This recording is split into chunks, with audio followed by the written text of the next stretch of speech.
Nous sommes environnés par le monde des ténèbres. La Bible déclare, le monde entier est sous l'influence ou sous l'emprise du malin. 1 Jean chapitre 5, le verset 19. Nous savons que nous sommes des dieux. Nous sommes des dieux. C'est ce que l'apôtre Jean est en train de dire. Nous savons que nous, moi, vous, ceux qui sont en train de passer, nés de nouveau, ils sont des dieux. Nous sommes des dieux. Mais c'est que nous ne devons pas oublier que sur cette terre, l'entité qui influence, ce n'est pas notre Dieu. Tu es choqué? Dieu est le tout-puissant. Mais la Bible déclare, le monde entier est sous l'influence du malin.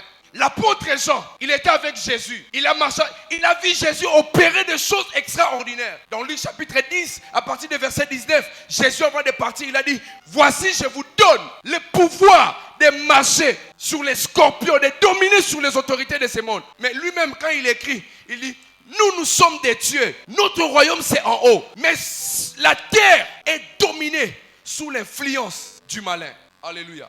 La Bible déclare dans le livre d'Apocalypse, cieux, réjouissez-vous, malheur aux habitants de la terre et de la mer, car le diable, dans d'autres versions on dit, il est descendu, animé d'une grande colère. Alléluia. Et c'est lui qui est descendu avec une ardente colère, avec une colère sans fin. Et vous pensez qu'il va vous laisser. Alléluia. Il peut être beau, il est beau. Il peut se déguiser à l'ange des lumières. Il peut être calme, mais il ne parle pas. Mais son cœur est rempli de méchanceté. Il ne peut pas vous laisser. Alléluia. Quand il rôde comme un lion, on a dit il rôde comme un lion rougissant. Vous savez déjà, un lion, lorsqu'il rôde, il est déjà méchant. Et puis il a encore rougi. Alléluia. Comme je disais, 1 Jean chapitre 5, le verset 19. Nous savons que nous sommes des dieux et que le monde entier est sous la puissance du malin. Dans ta version, on a dit peut-être sous l'influence du malin. Dans d'autres versions, on dit sous l'autorité du malin. Peu importe les mots, mais c'est lui qui a plus de l'autorité sur la terre dont nous, les enfants de Dieu, nous résidons. Il ne s'appelle pas